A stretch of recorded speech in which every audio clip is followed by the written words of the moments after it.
Rechargeable ব্যাটারির ইতিহাস শুরু হয় 1859 সালে, যখন ফরাসি বিজ্ঞানী গ্যাস্টন প্লান্টে প্রথম লেড অ্যাসিড ব্যাটারি আবিষ্কার করেন।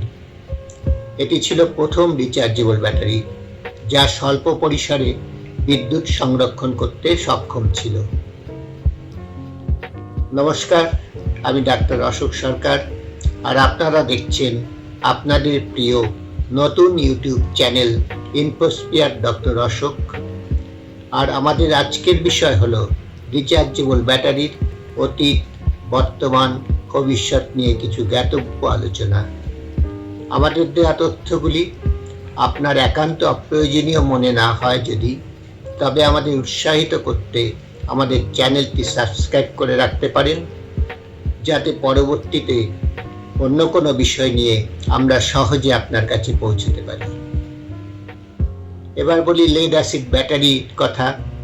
লেড অ্যাসিড ব্যাটারি এখনও ব্যবহৃত হয়, বিশেষত গাড়ি এবং সোলার পাওয়ার সিস্টেমের জন্য। লেড অ্যাসিড ব্যাটারি হলো একটি প্রাচীন ও প্রচলিত ব্যাটারির ধরন, যা মূলত গাড়ি স্টার্টার ব্যাটারি এবং অন্যান্য স্টোরেজ অ্যাপ্লিকেশনগুলিতে ব্যবহৃত হয়। এর মৌলিক গঠনের মধ্যে প্রথম রয়েছে প্লেটস। লেড অ্যাসিড ব্যাটারিতে দুই প্রকার প্লেট থাকে, ধনাত্মক প্লেট বা পজিটিভ প্লেট। এটি সাধারণত লেড ডাই অক্সাইড দিয়ে তৈরি। ঋণাত্মক প্লেট, এটি বিশুদ্ধ লেড দিয়ে তৈরি। আর থাকে ইলেকট্রোলাইট। ইলেকট্রোলাইট হিসাবে সাধারণত সালফুরিক অ্যাসিড, বিশেষত লঘু সালফুরিক অ্যাসিড ব্যবহার হয়। এটি প্লেটগুলির মধ্যে রাসায়নিক বিক্রিয়া ঘটায় এবং বিদ্যুৎ উৎপন্ন করে।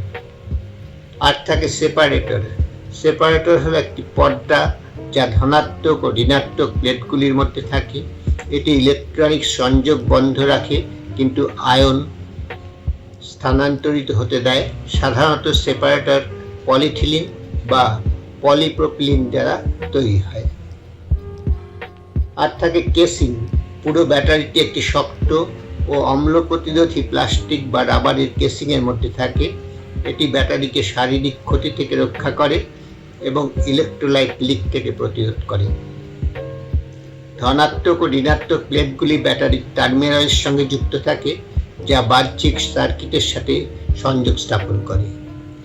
লেড অ্যাসিড ব্যাটারি দীর্ঘকাল ধরে শক্তি সরবরাহের জন্য ব্যবহৃত হয়ে আসছে এবং এর নির্মাণ সহজ ও সস্তা বলে এটি এখনও বহুল ব্যবহৃত হয়। বর্তমানে বিভিন্ন ধরনের রিচার্জেবল ব্যাটারি বাজারে বিদ্যমান। প্রতিটি তার নিজস্ব বিশেষত্ব ও ব্যবহার অনুযায়ী কার্যকরী। প্রথমে বলি নিকেল ক্যাডমিয়াম ব্যাটারির কথা। NiCd, nickel cadmium. এটি পুরনো প্রযুক্তি হলেও কিছু বিশেষ ক্ষেত্রে এখনও ব্যবহৃত হয়। এর প্রধান সমস্যা হচ্ছে ক্যাডমিয়াম বিষাক্ত এবং পরিবেশের জন্য ক্ষতিকর। আরেক প্রকার ব্যাটারি হচ্ছে nickel metal hydride battery, NiMH। Battery থেকে নিকেল ক্যাডমিয়াম ব্যাটারি থেকে এটা উন্নত এবং পরিবেশ বান্ধব বিকল্প। হাইব্রিড গাড়িতে ব্যবহৃত হয়। তারপরে আসি লিথিয়াম আয়ন ব্যাটারির কথায়। বর্তমানে সবচেয়ে জনপ্রিয় এবং বহুল ব্যবহৃত রিচার্জেবল ব্যাটারি হচ্ছে লিথিয়াম আয়ন ব্যাটারি। এটি উচ্চ শক্তি ঘনত্ব এবং কম ওজনের জন্য পরিচিত। স্মার্টফোন, ল্যাপটপ এবং বৈদ্যুতিক গাড়িতে ব্যাপক ব্যবহৃত হচ্ছে। আরেক প্রকার ব্যাটারির কথা বলা যেতে পারে, যেটা হচ্ছে সোডিয়াম আয়ন ব্যাটারি। এটি নতুন উদীয়মান প্রযুক্তি যা লিথিয়াম আয়ন ব্যাটারির একটি সস্তা এবং সহজলভ্য বিকল্প হিসেবে বিবেচনা করা যেতে পারে। এবার একটু আলোচনা করব বর্তমানে সবচেয়ে জনপ্রিয় লিথিয়াম আয়ন ব্যাটারি নিয়ে। এই ব্যাটারি বর্তমানে প্রযুক্তির একটি মূল স্তম্ভ হয়ে উঠেছে, বিশেষ করে পোর্টেবল ইলেকট্রনিক্স, বৈদ্যুতিক যানবাহন এবং পুনর্নবীকরণযোগ্য শক্তি সঞ্চয় ব্যবস্থায়। এর উচ্চ শক্তি ঘনত্ব, দীর্ঘ চক্র জীবন এবং কম স্বনির্গমন হার এই প্রযুক্তিকে অত্যন্ত কার্যকর এবং জনপ্রিয় করে তুলেছে। লিথিয়াম আয়ন ব্যাটারি বর্তমান সময়ে বহুল ব্যবহৃত এবং কার্যকরী ব্যাটারির একটি প্রকার।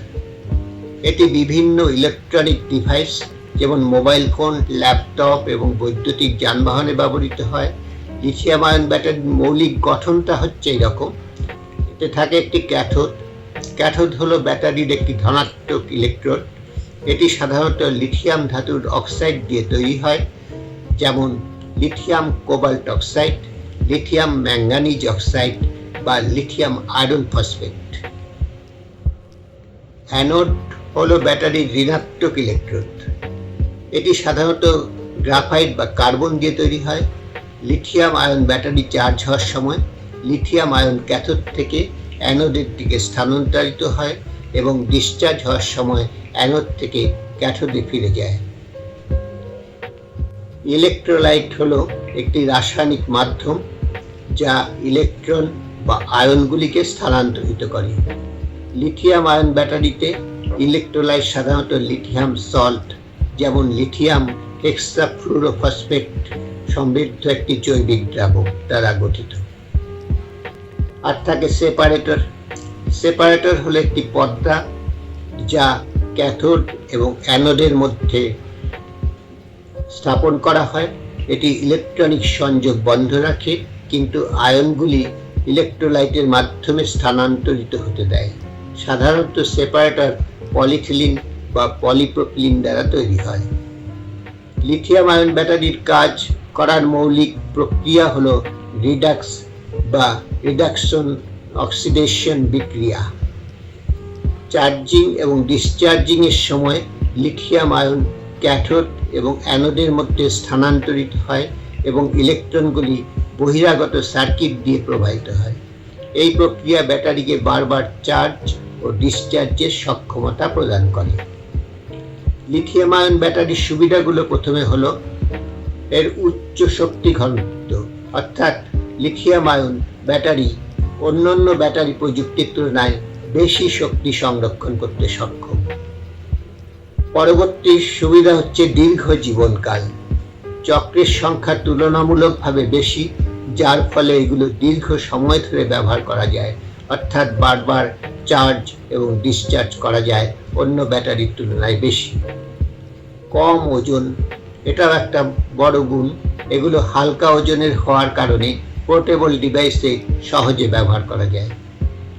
কম স্বনির্গমন, অর্থাৎ চার্জ হারানোর হার কম, তাই এগুলো দীর্ঘ সময় ধরে সংরক্ষণ করে রাখা যায়। অর্থাৎ যদি একটা ব্যাটারি চার্জ করা অবস্থায় রেখে দেওয়া যায় তাহলে খুব কম হারে তার ডিসচার্জ হয়। এবারে আসি এই ব্যাটারির কিছু অসুবিধার কথা। 1 নম্বর হচ্ছে বিস্ফোরণের ঝুঁকি। তাপমাত্রা বা অতিরিক্ত চার্জিং এর কারণে বিস্ফোরণ ঘটতে পারে।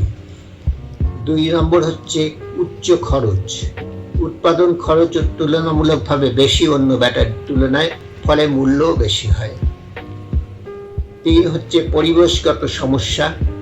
নিষ্পত্তির সময় বা যখন আমরা ব্যাটারিটি কার্যকাল শেষ হয়ে গেছে, আয়ুষ্কাল শেষ হয়ে গেছে, তখন যে ফেলে দেওয়া হয়, তখন লিথিয়াম এবং অন্যান্য ভারী ধাতু পরিবেশের ক্ষতি করতে পারে।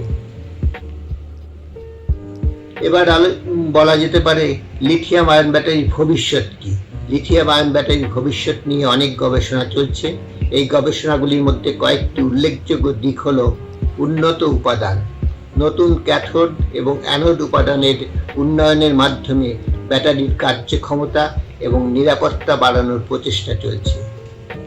চার্জিংয়ের সময় কমাতে নতুন প্রযুক্তি ফাস্ট চার্জিং নিয়ে গবেষণা চলছে।